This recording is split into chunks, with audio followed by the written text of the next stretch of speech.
Piscopo in the morning on AM 970. The Answer. It's a marshmallow world in the winter when the snow comes to cover the ground. It's time for play. It's a whipped cream day. I wait for it. Is this a politically correct song? Can we play this song? Is that all right? Marshmallow World? Is Fluff going to get upset now? I'm not sure. I'm afraid to do anything. Mike, it's so politically correct. That's what I love about you, Mike Lindell. You believe in it. Your faith is strong in it, and you do it. And when you, and again, I said this before, Mike Lindell, the great, the one, the only, they always say, Mr. My Pillow. Is that funny? Mr. My Pillow. But you're so much more than that, as great as the My Pillow is. And I thank you for always being such a great sponsor. You were here from day one, man. And Darren came in and said, I want you to meet Mike Lindell. And then we hit it off. And we've been in Minnesota hanging. That was a great time. 19 below that time, Joe. Oh, it was. I tell it all the time. It was truck. Poor Joe, he looks up. Is this something wrong with your truck here? I go, no, it's 19 below. I tell my Mike. Mike goes, let's go out to dinner. I go, where do we go to dinner? So we went to like Numero Uno Pizza or something like that. It was like, I didn't even know what it was. I said, I thought you were going to think it was a fancy schmancy restaurant. Said, Joe, I don't eat with 2 forks. I'm sorry. No. You were great. I said, this guy's so down to earth. And then you took me around and met all the My Pillow. You talked about charity. And then you and I, on the plane ride out, talked about the inner cities and your close relationship with Ben Carson and my mission that I rail about on the radio. And you're watching now on YouTube and Facebook and kind enough to listen always. Part of this family with Frank and Al and Debbie. As they listen, they hear me rail about the inner cities, all the things they're going after the president for. Can we just, like I hope Nancy Pelosi and Chuck Schumer today, they're with the president, can we just help out the way you did? You stepped in. Right. And what's happening in the south side of Chicago and Oakland and East St. Louis and Patterson, New Jersey, and you keep it right there and you take in all these people and actually do something about it. Tell me about the president's inner city initiative, Mike. We're going to be doing so much. You know, you got to start like I spent a lot of time there, Joe, with my drug addiction and but getting with the amazing jobs that he's creating right now. That's a start. You know, that's a start. But we're doing. I'm doing so much with my foundation where we're helping individuals, private sector money to get started. And there's different organizations like the Salvation Army. It's called Pathway to Hope. Mm-hmm. It's the best program. It's like a social service program, but you're not just giving money. You're teaching people different things that they need to know to get to. Like just because you have the job, there's a lot of other things that might get in the way. And then Ben Carson's Envision Center is just amazing. Tell us about that. There's so many things. It's like a hub, and it gets you.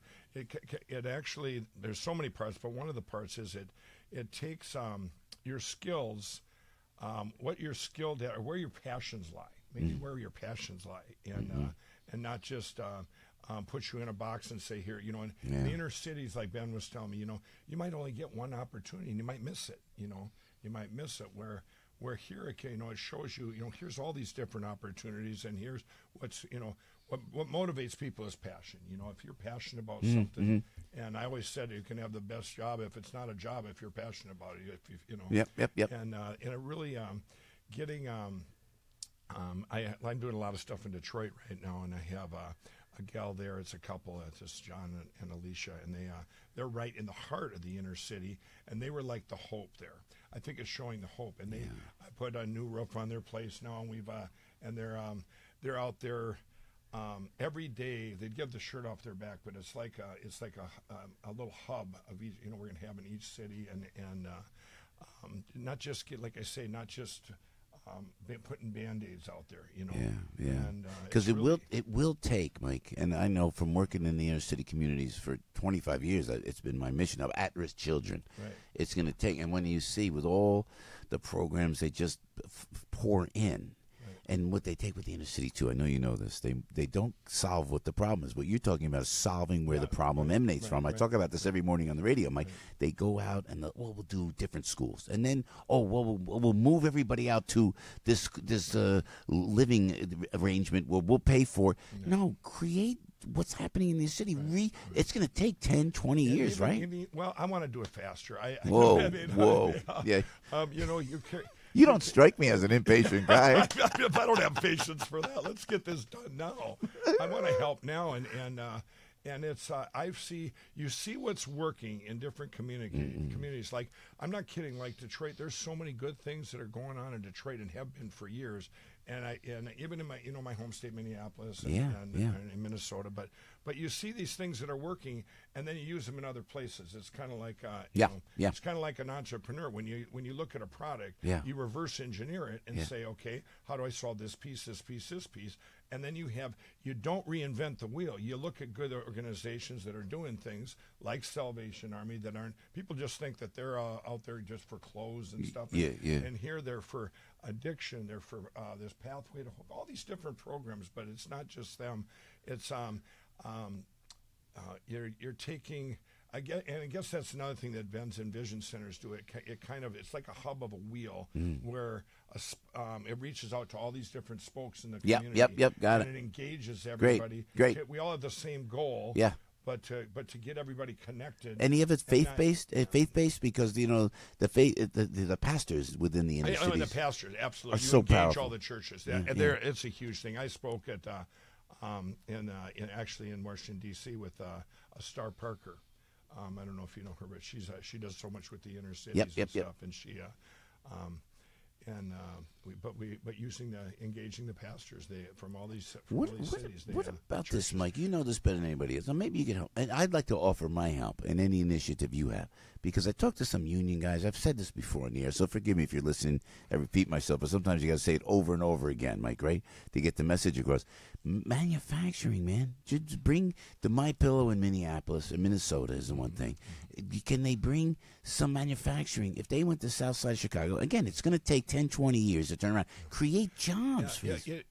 And I keep saying, Joe, it's not going to be 10, 20 years. We're going to do this faster. I love it. I love you, man. I love you. Here's what's going on right now, and I'll bring this back to our president. He brings such confidence to like where I'm at. It's not just My Pillow. It's all these companies now hiring from the inner city, hiring people, giving people second chances too, and second chance and they're creating careers, not just jobs.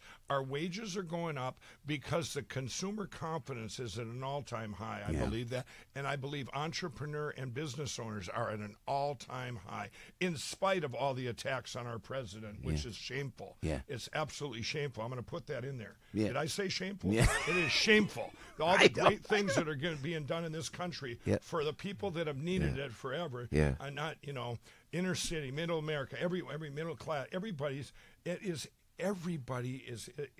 I say to people all the time, what's going on that you're so upset about? Well, he said this. I go, what do you care about? What's going on? There he's fighting for us, and all these good things that are going on. They can't say one bad thing, Joe, that's going on. It's incredible. They're never specific. You're absolutely they're right. not specific. They'll say, well, he said that one thing one time. Yeah. I go, really? What? 2 years ago? Who cares? You ever said anything? If I say something, it gets me. I'm gonna get a little political now, but I go down this. Okay. I'm in Minnesota. I'm at the Minnesota State Fair, and there's about 1,000 people come up to me, want pictures and so on, and every one of them, Joe, says, except for one now, every one of them, they say two things. Wow, your transformation! What an amazing story that God brought you through, and we're praying for our president. We're so glad you're back in the president. This is in Minnesota now. One guy comes up to me and he goes, you know what? I really like what you're doing, but you're aligning yourself with the worst guy, blah, blah, blah. And I go, I met him. I know him. He's a friend. You're telling me now that I'm an idiot. You know what I mean? Yeah. You can't take that from me. And I knew I started arguing with him. He looks right. He goes, I got to go. Well, he didn't want. They have no argument. That's the same thing. It's the same old thing, Joe. That's that voice. Yeah. Those people are trying to ruin these good things that are going on in our country. And I'll say it again, shameful. Yeah, you're absolutely right. As an internationally renowned businessman, and because I talk to people locally in New York, you see the construction in New York? Yeah. Do you see how New York has blossomed? Yeah. It's since the president's been in office. Yeah. Governor Cuomo ain't tell you that. Mayor de Blasio ain't going to tell you that. But people, and correct me if I'm wrong, Mike Lindell, because is that they feel they can release their money now. Absolutely. It's the confidence, and it's such a confidence. I have entrepreneurs that, they call me all the time. I'm going to be launching a new platform next year or two. I got to tell you about that. But all these entrepreneurs with new inventions, people are finally willing to take some chances because you feel safe. Yeah, You feel yeah, safe with yeah, the economy. yeah, You yeah, feel yeah, safe yeah. with the consumer confidence. Yeah. They got to go hand in hand. Yeah, and, yeah. And it's not just everybody buying from Amazon. It's buying from our boxers, buying from my entrepreneurs and stuff. And did I badmouth Amazon? Okay. No, no, that's all right. Yes, I did. Well, listen, you make your product here. They're selling stuff from China. Well, they're copying. They put stuff up there and copy a product right next to. I know. I just don't. I mean, it's horrible. No, but can we talk about that now? Because if Bezos came to Newark, I would never say the bad things. I held my tongue. I bit my tongue for a year while we waited, and Newark was in the running. Now that he dissed Newark completely, he's in Long Island City, which I think is great. They take products on Amazon, like the My Pillow. They'll duplicate it in China. They'll counterfeit it, and then Amazon sells it. They sell ads, and the ads are above you, and it's just horrific. They do it the same. Google does the same thing. They're just as bad. Zuckerberg from Facebook. These guys from Silicon Valley selling ads where entrepreneurs in this country trying to get your product, you work hard to be number one organically, and then they sell 7 ads above you, and they're products that are either counterfeit or made overseas or all these things. It's shameful. That's shameful too. Wow. And that needs to be stopped. That's one thing. Yeah. I mean, it's in our country if you're an entrepreneur, you need a place to put your product and stuff, and it's coming, Joe. Mike, I'm telling you, with you in charge, we feel so much more confident. I'm telling you, and tell me about the Unplanned, about the movie that you did, that you played a part in the movie. Right. They called me up. I was on my way to Israel, and they called me up. They said, "We've been praying. We want you in this movie. It's about Abby Johnson. It's a true story about Planned Parenthood, where she worked there. She couldn't take what she's seen, and brought down this one of the Planned Parenthoods. But anyway, they asked me to be in. I said, "Well, we prayed about it, and you're going to be in it." I said, "Well, I haven't yet." And I was on the plane with Kendra, and we did. We prayed about it, and I heard loud and clear. I said, to go in this, they wanted me to be a part in it. And I liked it so much, I said I put in $1 million to this cause. It's got an amazing story, and it's a true story, and I have a big part in it. I actually run the bulldozer in this film, and we got down to the set. It was a hidden set or hidden place because it was so controversial. And I get down there, and there's 300 extras, and we've got the sun's going down. And here, I know I'm going to drive this bulldozer, and they bring in an extra. I go, a stuntman. I go, I'm not going to go on a radio and TV after this and tell me you used a stuntman. I said, I'll walk. That's great. That's great. So anyway, after the 3 producers talked to each other, I had to do it. You did it. Yeah. I get in there and I pull the lever, and all of a sudden, they backed up all the 300 extras and stuff. And I didn't take the emergency brake off right away. So everyone's going, "What's going on?" They're going, and before they're going to go, "Cut, bring in the stuntman." I was just testing it without a hitch because we only had one take. Because the sun was going down. We would never been able to do it. It was classic. But they announced that, and it was surprising. That was right after Thanksgiving. They announced that to the country, and it went out all the media, and I haven't heard any bad things. Have any attacks? Maybe they're tired of attacking. No, Mike, it's because you speak so organically. You're so from the heart, and you one-on-one with President Trump, and I know him peripherally, not like you know him. And as soon as he got elected, Frankie and I were saying, "This is great. This is going to be good." What do we have to worry about? This guy knows what he's doing. Put the bluster that you see out there, the one-on-one with Mike Lindell and Donald J. Trump. That's a beautiful thing. Yeah, and it really it is. And he listens so good too. He takes it all in. I watched him. Yeah. He takes in all the information, and he's so pragmatic and so common sense. We have a president that has common sense. Yeah. It's just he makes his decisions. Yeah. These common sense decisions. I got to tell you a real funny story quick, Joe. Do I have a minute? Yeah, sure. Okay, so here I am. He did a shout out for me in North Dakota at a rally. I saw it. I saw it live television. Now I went to him and I said I had a dinner with him. There was probably 8-10 of us, and this is about a couple months after that rally. And I said, I got him on one-on-one on the side, and I said, "Mr. President," I said, "I want to thank you for that shout out, but I said, I got to tell you a funny story." I said, "A big paper that you don't like, I'm not going to name it here. We can name one of 3, right?" Okay. They called me up and they said, "Yeah, Mike, this is so-and-so from, this paper." And he said, "Wow, the president did a big shout out for you. You must have, you must have sold a lot of pillows. And I said, this wasn't about selling pillows. I said, he said he liked the pillow and he used it, but he said, this was about me as a businessman being a good ad buyer and stuff. And I said, it raised my popularity threefold, and I was able to go out and evangelize for Jesus. I talked to 50,000 millennials at U.S. Bank Stadium.